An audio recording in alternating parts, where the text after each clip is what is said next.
What is up, my friends? You are very welcome along to our player ratings here on Anfield Agenda after Liverpool have tonight gone top of the Premier League with a 2-0 victory over Burnley.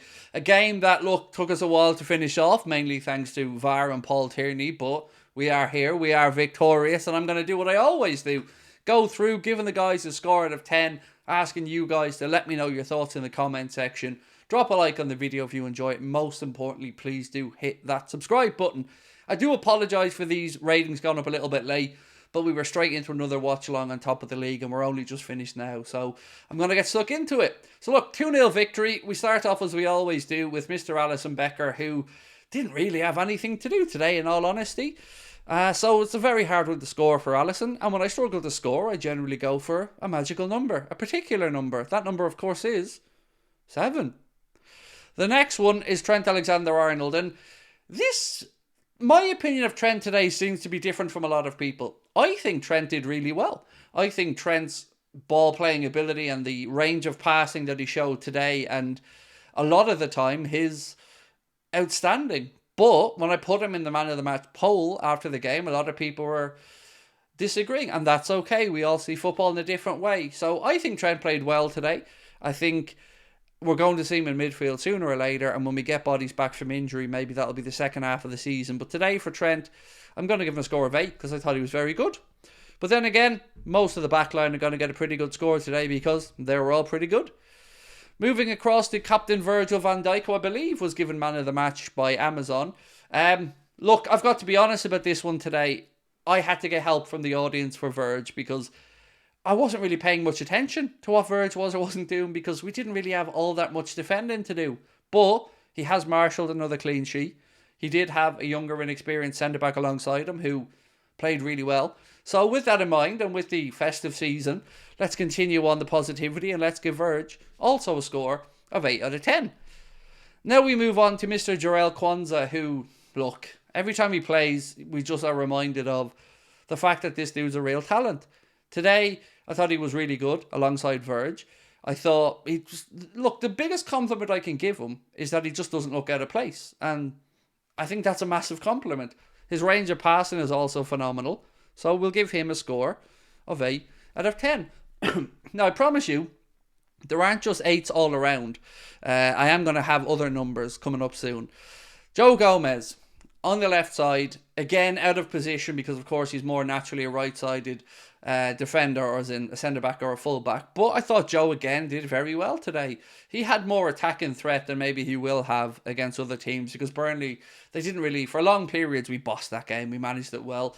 And I thought Joe played really, really well. He's going to get a goal soon. I feel it's coming for him. But until then, we'll have to make do with giving him a, guess what, an 8. And look, I give them all 8 because I think the back 4 deserve them with a clean sheet.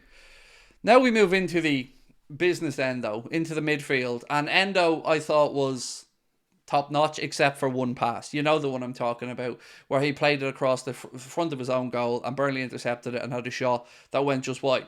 But other than that, he's settling into the team. He's settling into the role. He is very, very intuitive in his reading of the game, stepping in and winning balls before they become counter-attacks. And that's really important. He's not just a last-ditch central defensive midfielder. He's on the front foot. He's pressing. He's winning a high up the pitch. He's not afraid to get towards the penalty box and have a shot either, as we've seen in the game today. So I thought Endo was magnificent. Giving Endo a score of 7 out of 10 today.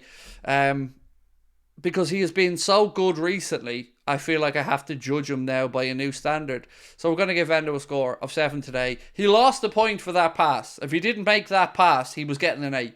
But still, all the signs are good for Endo. And his Liverpool career is certainly moving in the right direction. Harvey Elliott, I thought he was brilliant. And I thought the biggest compliment I can give to Harvey today is that when he and Gravenberch went off, I thought we never really regained that composure in midfield and that protection of the ball. He was unlucky to have his goal ruled out. You know, I have to say thank you to the chat for helping me spot the push, because initially I didn't spot the push on Salah. I said I can understand why this has been given as offside, but then when I seen the push, I couldn't unsee it, and Harvey had a perfectly good goal ruled out for him, which sucks because it was a tidy finish and it was a good performance from Elliott. So we will give Mr. Harvey Elliott a score of 8 out of 10. Now we move on to Ryan Gravenberch, who seems to divide Liverpool fans more than I expected. I thought Ryan Gravenberch did a lot of really good things today. I thought the link-up play, particularly in the first half between Trent and himself, and his ability to turn a man and break lines was phenomenal. But there are aspects of his game where sometimes he takes a little bit too much out of the ball, or he can be a little bit sloppy in possession at the last moment. But I have to say, I really like the kid. I'm really glad we signed him.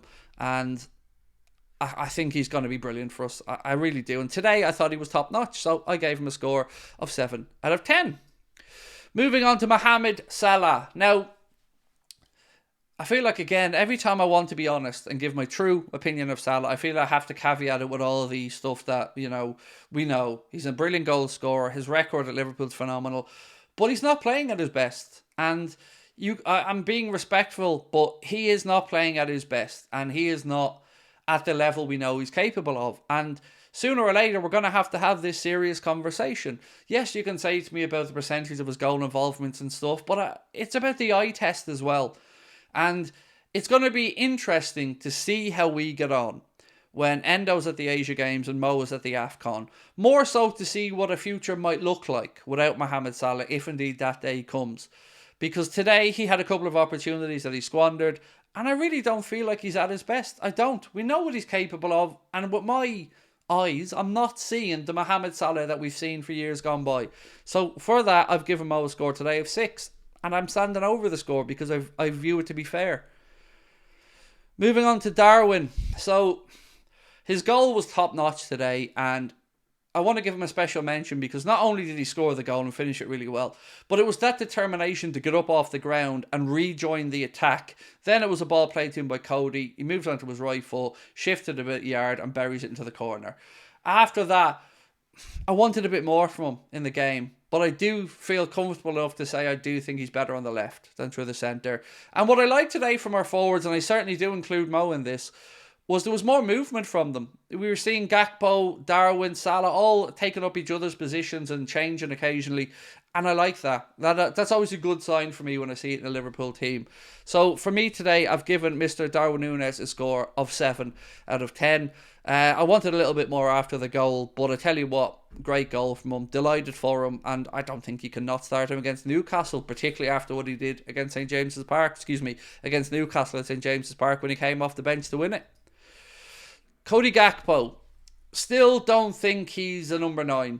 And I can see what Klopp wanted to do with the whole Bobby Firmino regen thing in trying to have him as a focal point to drag defenders, to create space. And he's an intelligent footballer, but I just don't think he's ruthless enough to be a centre forward. So you can make the same argument that maybe his better work could be done out on the left-hand side. But I like to see him just behind an attacker with a little bit more space to operate in. I do like Cody Gakpo as a footballer. I'm probably a little bit more optimistic on him than some people have been recently. So for me, I think Cody Gakpo today gets a score of 7, and I think that's a fair score. Moving on to Lucho. Still concerned, because I don't know how long before we can start to say his form is more than just a blip. I don't know where his head's at, obviously with what's gone on with his family. I cannot say how much courage I believe the kid has shown to even be able to play football with everything that's happened. But at some point we do have to say that, is he a starter at this point? I'm going to say no. I don't think Lucho is a starter at this particular point, especially not with Diogo being back. So I've given Lucho a score today of 6, and I am concerned about his form, I can't lie. Mr. Dominic Szoboszlai came off the bench and had a strike that was close. And look, I'm just glad to see Dom looking happier, looking like he's full of energy again, because there was a couple of weeks where he looked like he was gone off the boil a little bit. I thought it was the right decision from Jurgen to rest him today, and rest is the word that I would use. I certainly don't think he was dropped, but I think it was clever man management. I also think Elliott deserved a start soon, so I think it was just well done from Jurgen today in that regard. And Dominic does what he always does, makes things happen, always in and around the penalty area, always looking for a killer pass or to get a strike away and goal. Got to give him a score of 6 today because, look, he did some decent stuff, but I don't think we improved when the substitutions came on, outside of maybe Diogo, and that's probably why I'm giving him a score of 6. I thought Elliott and Gravenberch had a better hold of the game. Curtis Jones, again, totally understand Jurgen making the changes today. You would say probably Jones and Szoboszlai are the starting midfielders as things sit, but Gravenberch and Elliott right on their coattails, and you could probably make an argument for Gravenberch on the left, him or Jones.